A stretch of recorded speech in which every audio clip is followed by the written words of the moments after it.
दोस्तों आज के वीडियो में हम डिस्कस करेंगे मूविंग एवरेज के बारे में। ये वीडियो मूविंग एवरेज का मास्टरपीस होने वाला है क्योंकि हम मूविंग एवरेज को बेसिक से एडवांस तक तो कवर करेंगे ही, साथ में प्राइस एक्शन और मूविंग एवरेज का कॉम्बिनेशन करके ट्रेड कैसे लेना है यह भी डिस्कस करेंगे। तो समझते हैं मूविंग एवरेज क्या होता है। मूविंग एवरेज सिंपली एक लाइन होती है जिसकी हेल्प से आप परफेक्ट ट्रेंड आइडेंटिफाई कर सकते हैं, इंपॉर्टेंट सपोर्ट और रेसिस्टेंस आइडेंटिफाई कर सकते हैं, और भी बहुत सारे बेनिफिट हैं इसको यूज करने के। मार्केट में आपको दो टाइप्स के मूविंग एवरेज मिलेंगे, एक एसएमए और दूसरा ईएमआई। दोनों का काम काफी हद तक सिमिलर ही है। पर्सनली मैं ईएमआई का यूज करता हूँ, इसीलिए हम ईएमआई के एग्जांपल से सब कुछ सीखेंगे। इसको यूज करने के लिए आप ट्रेडिंग व्यू में सर्च करें मूविंग एवरेज एक्सपोनेंशियल। इस पर क्लिक करते ही आपके चार्ट में मूविंग एवरेज प्लॉट हो जाएगा। इसकी लेंथ की सेटिंग बाय डिफॉल्ट 9 की होती है। जरूरत पड़ने पर हम इसको चेंज कर सकते हैं। कब और कहां इसकी लेंथ को चेंज करना है वो हम आगे डिस्कस करेंगे। अब समझते हैं मूविंग एवरेज का यूज करके हम ट्रेंड आइडेंटिफाई कैसे करें। जब मूविंग एवरेज प्राइस के नीचे होता है तो इसका मतलब यह है कि यह एक अपवर्ड ट्रेंड है, और जब मूविंग एवरेज प्राइस के ऊपर होता है तो इसका मतलब है कि यह एक डाउन ट्रेंड है। जैसे यहाँ आप देख सकते हैं मार्केट हायर हाई और हायर लो फॉर्मेशन में ऊपर की तरफ मूव कर रहा है। नेक्स्ट प्राइस तेजी से नीचे गिरने लगती है। यहाँ प्राइस काफी हद तक नीचे गिर चुकी है, तो हर कोई बिगनर ट्रेडर को यही लगेगा कि अब ये अपवर्ड ट्रेंड खत्म हो गया और डाउन ट्रेंड की शुरुआत हो चुकी है। लेकिन एक बार हम मूविंग एवरेज को ऐड करके देखें तो प्राइस अभी भी मूविंग एवरेज के ऊपर ही है। इसका मतलब ये अभी भी अपवर्ड ट्रेंड ही है। हो सकता है हमें जो यह डाउन साइड की मूवमेंट मिली वह एक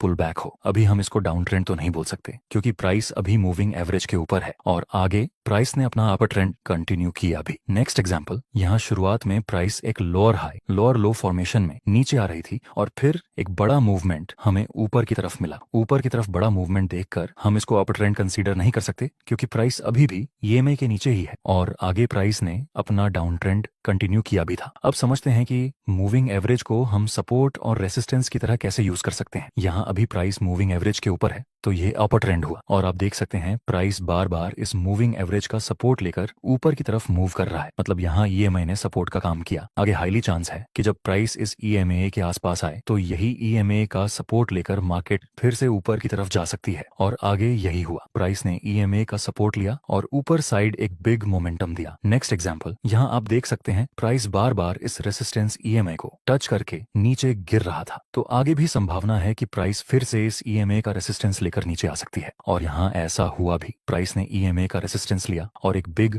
मोमेंट डाउन साइड की तरफ दिया। दोस्तों ध्यान रखना, जब आप ईएमआई का यूज करें ऐसे सपोर्ट और रेसिस्टेंस के लिए तो प्राइस को ईएमआई मिनिमम 2 बार तो टच करना ही चाहिए। 2 बार टच होने के बाद ही यह ईएमआई आपको बेहतर तरीके से रिजल्ट देता है। इस तरह कोई भी अप ट्रेंड में प्राइस को मिनिमम 2 बार टच करना चाहिए ईएमए को, तभी हम इस ईएमए को आगे सपोर्ट की तरह यूज कर सकते हैं। अगर आप बिगिनर हैं और ईएमआई का यूज करते हैं तो आपके साथ एक प्रॉब्लम आ सकती है, वो यह कि जब आप ईएमआई चार्ट में प्लॉट करेंगे तो कुछ बार ईएमआई परफेक्टली आपके चार्ट में नीचे रहेगी अगर अप ट्रेंड है तो, और अगर डाउन ट्रेंड है तो ईएमआई परफेक्टली प्राइस के ऊपर रहेगी। लेकिन कई बार ऐसा भी होगा कि आपने ईएमआई प्लॉट किया और ये ईएमआई बिल्कुल प्राइस के बीचों बीच प्लॉट हो जाएगी। इस तरह आप ईएमआई का यूज करके आप ना ही ट्रेंड आइडेंटिफाई कर पाओगे और ना ही इंपॉर्टेंट सपोर्ट और रेसिस्टेंस। इसका सॉल्यूशन क्या है और किस टाइम फ्रेम में आपको ईएमआई को यूज करना है, ये दोनों टॉपिक हम वीडियो के एंड में कवर करेंगे। अब हम समझते हैं कि ईएमआई का यूज करके हम ट्रेड कैसे करें। दोस्तों हम सिर्फ और सिर्फ ईएमआई का यूज करके एक भी ट्रेड नहीं करेंगे, हम प्राइस एक्शन के साथ ईएमआई का कॉम्बिनेशन करके ट्रेड करेंगे जिससे कि हमें बेहतर रिजल्ट मिले। आप देख सकते हैं अभी बी की प्राइस ईएमआई के ऊपर है, सो ये एक अपर ट्रेंड हुआ। अपर ट्रेंड है तो हम बाय की अपॉर्चुनिटी फाइंड करेंगे। यहाँ नीचे प्राइस ने 2 बार ईएमआई को टच भी किया है, इसलिए हम इसको आगे एज अ सपोर्ट यूज कर सकते हैं। 2 बार प्राइस ईएमए का सपोर्ट लेकर ऊपर गया था तो आगे भी संभावना है कि तीसरी बार ईएमए के पास आए तो फिर से एक अपसाइड मूवमेंट मिले। नेक्स्ट प्राइस आती है ईएमआई के पास, तो क्या हमें यहाँ बाय में एंट्री कर लेनी चाहिए? नहीं, हमें कुछ और भी कंफर्मेशन देखनी चाहिए, जैसे कि कोई कैंडलस्टिक पैटर्न, कोई सपोर्ट रेजिस्टेंस। यहाँ जिस जगह पर प्राइस ने ईएमए को टच किया उस जगह पर पहले एक रेजिस्टेंस लेवल था जो कि अब एक सपोर्ट का काम करेगा। उसके बाद हमें डोजी प्लस कंफर्मेशन कैंडल का सिग्नल मिला। अगर आप ध्यान से देखें तो इस डोजी कैंडल का लोअर शैडो बहुत लंबा है। इसका मतलब इस कैंडल में तो बायर्स का डोमिनेंस है और ईएमए का सपोर्ट तो था ही। अब हम बाय में एंट्री कर सकते हैं क्योंकि हमें प्राइस एक्शन के अनुसार भी बाय का सिग्नल मिल रहा है और ईएमए के अनुसार भी बाय का सिग्नल मिल रहा है। स्टॉप लॉस हम इस डोजी कैंडल के लो से थोड़ा नीचे रखेंगे और प्रॉफिट टारगेट रेसिस्टेंस के पास आप चाहे तो प्रॉफिट टारगेट को ट्रेल भी कर सकते हैं। दोस्तों फाइनली हमारा प्रॉफिट टारगेट कंप्लीट हो चुका है। नेक्स्ट एग्जांपल, अब देख सकते हैं प्राइस अभी ईएमए के नीचे है तो यह डाउन ट्रेंड हुआ। ईएमए अब रेसिस्टेंस का काम कर सकती है क्योंकि यहाँ 2 बार तो प्राइस ईएमए का रेसिस्टेंस लेकर नीचे आ चुका है, तो तीसरी बार भी संभावना रहती है कि प्राइस ईएमए का रेसिस्टेंस लेकर फिर से डाउन साइड मूवमेंट दे। डाउन ट्रेंड है तो हम सेलिंग की अपॉर्चुनिटी फाइंड करेंगे। नेक्स्ट प्राइस आती है ईएमआई के पास और 3 ब्लैक क्रो की फॉर्मेशन बन चुकी है। 3 ब्लैक क्रो जिसमें सेलर्स का डोमिनेंस होता है और इसी जगह पर हम एक परफेक्ट ट्रेंड लाइन बना सकते हैं। यह ट्रेंड लाइन भी रेसिस्टेंस का काम करेगी और ईएमए भी। अब हम सेल में एंट्री कर सकते हैं क्योंकि प्राइस एक्शन और ईएमए दोनों की तरफ से हमें सेम टू सेम सिग्नल मिल रहा है सेल करने का। प्रॉफिट टारगेट के लिए हम नजदीकी सपोर्ट का यूज करेंगे और स्टॉप लॉस 3 ब्लैक क्रो से थोड़ा ऊपर रखेंगे। आइए अब कुछ डिफिकल्ट एग्जांपल देखते हैं, जैसे कि यहाँ प्राइस ईएमए के ऊपर था, मतलब ये अप ट्रेंड हुआ। अप ट्रेंड है तो हम बाय की अपॉर्चुनिटी फाइंड करेंगे। जब प्राइस आएगा ईएमए के आसपास और प्राइस एक्शन के अनुसार भी कोई बुलिश कैंडल का सिग्नल मिले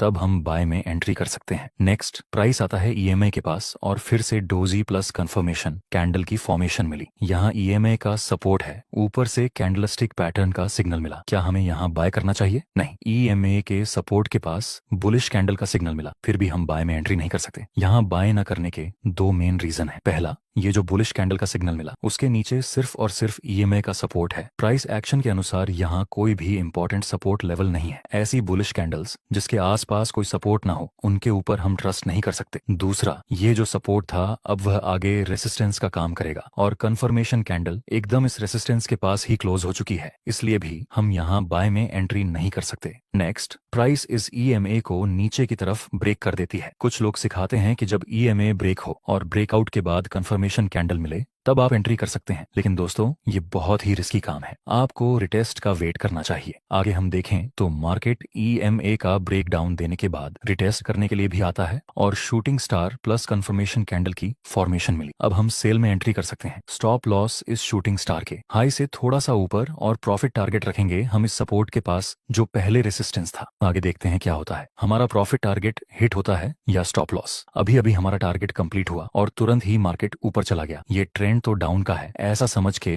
अगर हमने बड़ा प्रॉफिट टारगेट रखा होता और ये इंपॉर्टेंट लेवल को इग्नोर किया होता तो हमारा टारगेट हिट होने से पहले स्टॉप लॉस हिट हो जाता। इसलिए सपोर्ट और रेसिस्टेंस को हमें इग्नोर नहीं करना चाहिए। इस स्ट्रेटेजी की एक और खास बात है जिसको मैं पर्सनली फॉलो करता हूँ। यहाँ प्राइस ईएमए के ऊपर है लेकिन प्राइस और ईएमए के बीच में बहुत ही ज्यादा गैप है। यूजुअली ऐसा होता है कि प्राइस ईएमए के नजदीक आती है, लेकिन ऐसे समय जब प्राइस और ईएमए के बीच में गैप हो और कोई बुलिश सिग्नल मिले बाय करने का प्राइस एक्शन के अनुसार, तब सब कुछ परफेक्ट होने के बावजूद भी हमें बाय नहीं करना चाहिए। जैसे यहाँ आप देख सकते हैं इस इंपॉर्टेंट लेवल के पास बुलिश कैंडल का सिग्नल मिला। अगर हम यहाँ बाय में एंट्री करते हैं तो जाहिर सी बात है हमारा स्टॉप लॉस हिट हो जाता क्योंकि यहाँ प्राइस और ईएमए के बीच में बहुत ज्यादा गैप था। अब उसका सॉल्यूशन बताता हूँ जिसके बारे में हमने स्टार्टिंग में डिस्कस किया था। जब आपको ईएमए एकदम प्राइस के करीब मिले तो ऐसा होने का पहला रीजन है कि जब प्राइस साइडवेज रेंज में हो और आप इसको अप्लाई करें तो साइडवेज रेंज में ईएमए काम नहीं करता। इसको आप सिर्फ ट्रेंडिंग मार्केट में ही यूज कर सकते हैं। दूसरा रीजन कि हर टाइम फ्रेम में एक ही लेंथ की ईएमए का यूज करना। मान लो कि यह 1 दिन की टाइम फ्रेम है और ईएमए 100 पीरियड का, तो इसी लेंथ का ईएमए आप 5 मिनट की टाइम फ्रेम में यूज नहीं कर सकते। आपको ईएमए की लेंथ बदलनी पड़ेगी। ईएमए के सेटिंग्स में जाकर लेंथ वाले ऑप्शन को सिलेक्ट करना है। बाय डिफॉल्ट इसकी लेंथ 9 की होती है। आप यहाँ इसकी लेंथ चेंज कर सकते हैं। स्मॉल टाइम फ्रेम के लिए आपको ईएमए की लेंथ कम रखनी चाहिए जैसे 9, 12, 21 और बिग टाइम फ्रेम के लिए आपको ईएमए की लेंथ बड़ी रखनी चाहिए जैसे 50, 100, 200। जैसे जैसे आप ईएमए की लेंथ बढ़ाते जाएंगे उसी हिसाब से ईएमए और प्राइस के बीच का गैप बढ़ता चला जाएगा। जैसे 9 ईएमए प्राइस के बहुत ही करीब होती है, 21 उससे थोड़ी दूर, 50 उससे भी दूर और 100 और 200 ईएमए प्राइस से बहुत ही ज्यादा दूर होती है। Generally most of the trader 9, 21, 50, 100 EMA का यूज करते हैं। दोस्तों ये वीडियो आपको कैसा लगा अपना रिव्यू कमेंट में जरूर बताएं।